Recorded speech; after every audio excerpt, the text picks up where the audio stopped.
বিশেষ করে সাকিব আল হাসান যখন কথা বলেছেন এবং সরাসরি সেটা বলেছেন এবং সাকিব আল হাসানকে আমরা দেখেছি অনেক সময় ক্রিকেটারদের মুখপাত্র হয়ে অনেক কথা বলতে বিভিন্ন সময় বিভিন্ন ইস্যুতে সেই জায়গা থেকে সাকিবের বলার পরে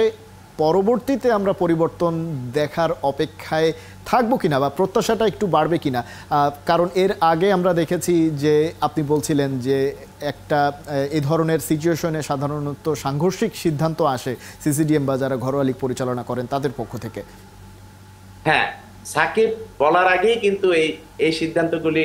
আমাদের ক্রিকেট বোর্ড থেকে আসা উচিত ছিল, সিসিডিএম থেকে আসা উচিত ছিল যে এই গরমে আমাদের বা গরমে না শুধু সামনে বিশ্বকাপকে সামনে রেখে আমাদের কোন খেলাগুলি করলে আমাদের ভালো হবে, ক্রিকেটাররা উপকৃত হবে, কিন্তু সেই জিনিসগুলি কিন্তু ওই সাকিবকেই আঙ্গুল দিয়ে দেখিয়ে দিতে হচ্ছে এবং সেটা কিন্তু বারবারই সে বলছে। এখন হয়তো বিসিবি টনক রাখবে যে তারা এখন কিছু পরিবর্তন আনতে পারে, তবে এটা অনেক দেরি হয়ে গেছে, এখনো সময় আছে এগুলি বন্ধ করে ভালো কিছু করার এবং আমাদের ক্রিকেটারদের স্বার্থটা দেখা উচিত। কারণ আদারওয়াইজ আমাদের এই বিশ্বকাপের পূর্বে যদি আমাদের ভালো কিছু ক্রিকেটার অসুস্থ হয়ে যায় সেই ক্ষেত্রে কিন্তু আমাদের দেশই কিন্তু ক্ষতিগ্রস্ত হবে। আমরা চাই না যে ক্রিকেটটা এই টুর্নামেন্টটা খেলার ভিতরে থাকুক, এটা আমরা চাই, কিন্তু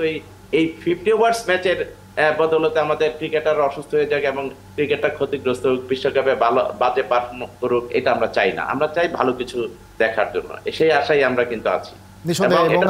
সাকিব নেতৃত্ব দিচ্ছে এবং সাকিব হয়তো অন্য খেলোয়াড়রা এটা বলতে সাহস পাচ্ছে না, কিন্তু তারপরে আমাদের বিসিবি কর্মকর্তারা, সিসিডিএম এর কর্মকর্তারা এটার বিষয়ে অনেক আগেই সিদ্ধান্ত নেওয়া উচিত ছিল যে এই গরমে কিন্তু খেলাটা ঠিক হচ্ছে না। 1, 2, 3 ঢাকায় জমি জিতে নিন 100% ক্যাশব্যাক সহ 20 কোটি টাকার পুরস্কার।